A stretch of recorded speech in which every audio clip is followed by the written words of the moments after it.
Welcome to English in a Minute. Bending over backwards is not easy.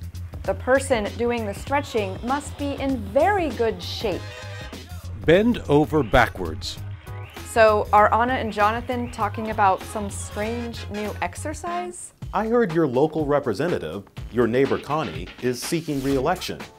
Are you planning to vote for her? Not at all.